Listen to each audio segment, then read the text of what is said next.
A Fraternidade Espírita Chico Xavier apresenta A Página Amiga,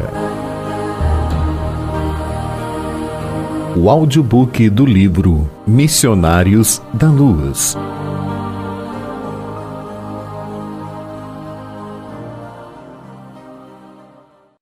Segunda parte, capítulo 11, Intercessão.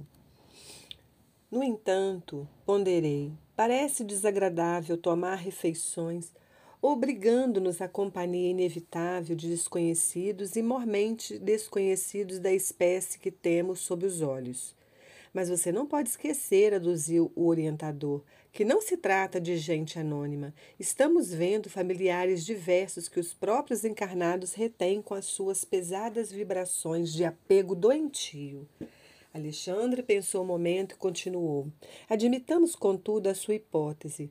Ainda que a mesa doméstica estivesse rodeada de entidades indignas, estranhas aos laços consanguíneos, resta a certeza de que as almas se reúnem obedecendo às tendências que lhes são características e à circunstância de que cada espírito tem as companhias que prefere.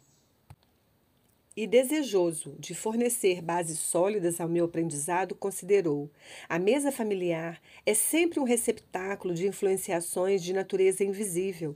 Valendo-se dela, medite o homem no bem, e os trabalhadores espirituais, nas vizinhanças do pensador, virão partilhar-lhe o serviço no campo abençoado dos bons pensamentos.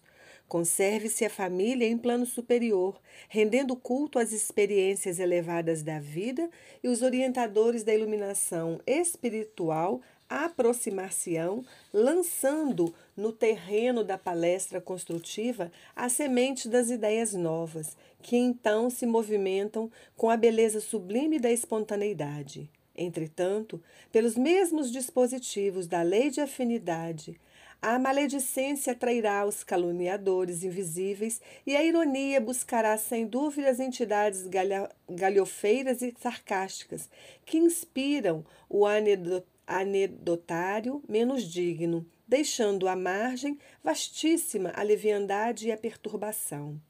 Indicando o grupo à mesa, Alexandre acentuou: aqui, os tristes inveterados atraem os familiares desencarnados de análoga condição. É o vampirismo recíproco. Ouça você o que falam. Agucei meus ouvidos e, com efeito, observei que a conversação era das mais lastimáveis. Nunca pensei que viria sofrer tanto neste mundo, exclamava a velha tia de Esther, queixando-se amargamente. Agostinho e eu trabalhamos tanto na mocidade. Agora, chegados à velhice, sem recursos para enfrentar a vida, somos obrigados a sobrecarregar uma pobre sobrinha viúva, o que é doloroso destino. E enquanto as lágrimas lhe corriam nas faces de cera, o ancião fazia coro. É verdade, para uma vida laboriosa e difícil, tão amargurosa compensação, jamais esperei uma velhice tão escura. As entidades vestidas em túnicas de sombra, ao ouvirem semelhantes declarações, pareciam também mais comovidas, abraçando-se aos velhos com fervor. A viúva, todavia, embora tristonha, acrescentou resignada: de fato, nossas provações têm sido cruéis. Entretanto, devemos confiar na bondade de Deus. Alexandre fixou nela toda a sua atenção e notei que na alma da viúva se fazia disposição singular. De olhos brilhantes, como se percebesse de longe a nossa influenciação espiritual, recordou o sonho da noite, de modo vago acentuando: graças à providência divina, amanheci hoje, muito mais confortada.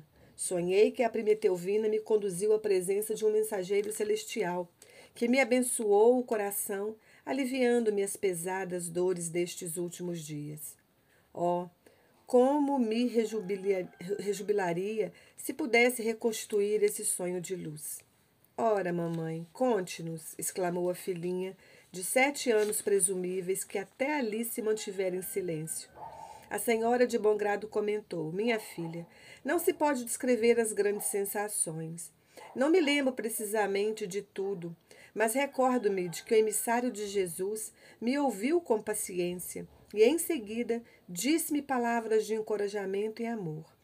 Longe de me repreender, acolheu-me bondoso e, revelando divina tolerância, escutou minhas queixas até o fim, qual médico abnegado.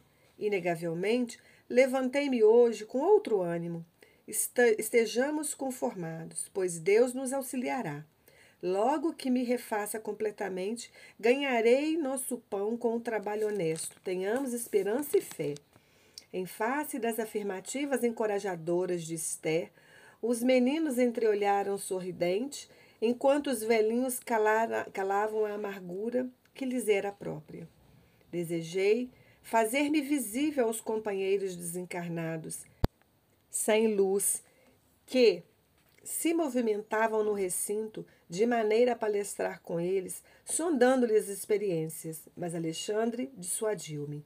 Seria perder tempo, disse, e se você deseja beneficiá-los, venha até aqui noutra oportunidade, porque as cristalizações mentais de muitos anos não se desfazem com esclarecimentos verbais de um dia.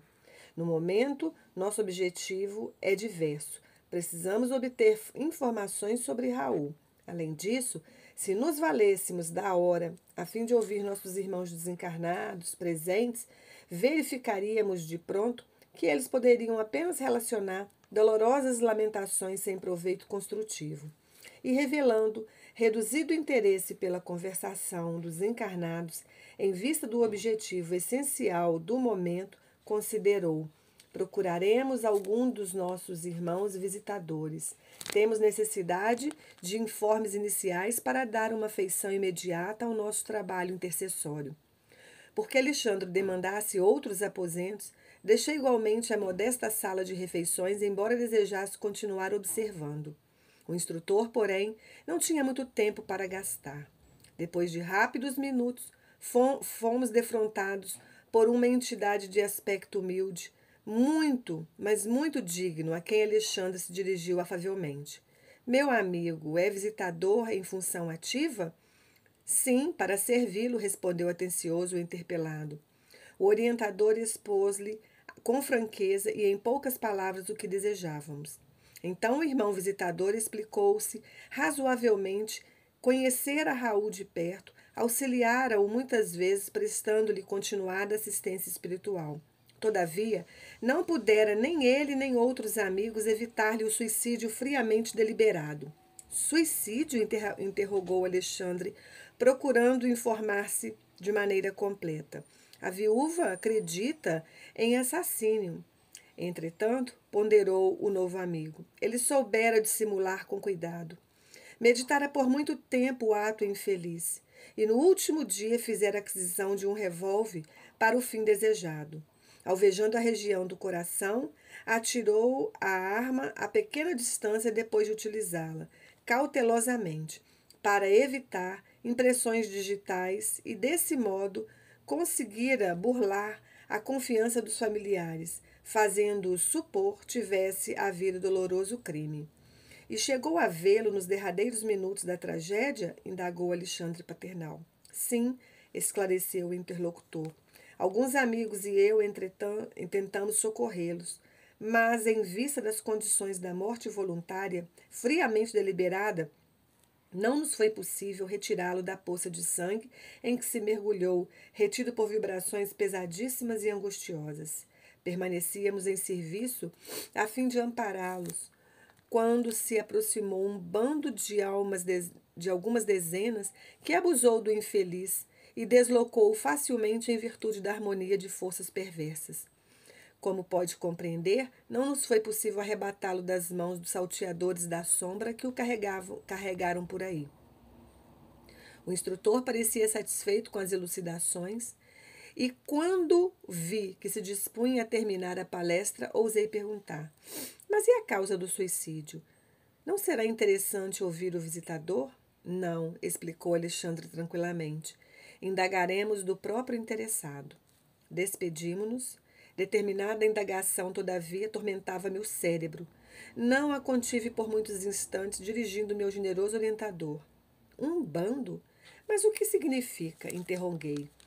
Alexandre, que me parecia agora mais preocupado, esclareceu. O bando a que se refere o informante é a multidão de entidades delinquentes dedicada à prática do mal, embora tenham influenciação limitada em virtude das defesas numerosas que rodeiam os núcleos de nossos irmãos encarnados e as nossas próprias esferas de ação, levam a efeito muitas perturbações, concentrando os impulsos de suas forças coletivas. Porque fosse muito grande a minha estranheza, o instrutor aduziu. Não se surpreenda, meu amigo. A morte física não é um banho milagroso que converta maus em bons e ignorantes em sábios de um instante para outro. Há desencarnados que se apegam aos ambientes domésticos à maneira da era às paredes. Outros, contudo, e em vultuoso número, revoltam-se nos círculos da ignorância que lhe é própria e constituem as chamadas legiões das trevas, que afrontaram o próprio Jesus por intermédio de obsidiados diversos. Organizam-se diabolicamente, formam cooperativas criminosas, e ai daqueles que se transformam em seus companheiros. Os que caem na senda evolutiva, pelo descaso da oportunidade divina, são escravos sofredores desses transitórios, mais terríveis poderes das sombras em cativeiros que pode caracterizar-se por longa duração.